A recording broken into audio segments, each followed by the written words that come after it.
Well, it is spring and many of you are itching to take to the road or the skies to get out of the house, but you don't need to travel very far to be amazed by breathtaking sights and activities.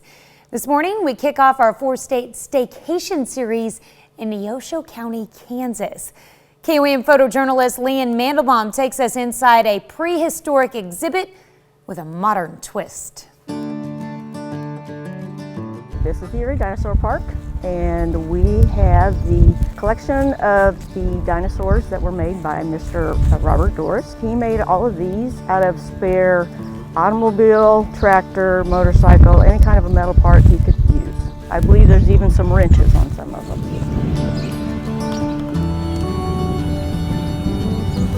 This is what, they actually are, and this was his nickname for them.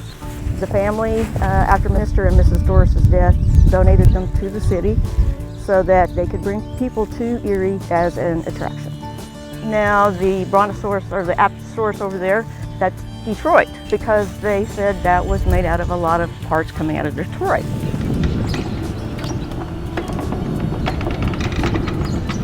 One of his daughters was very interested in dinosaurs and asked her dad to make her one.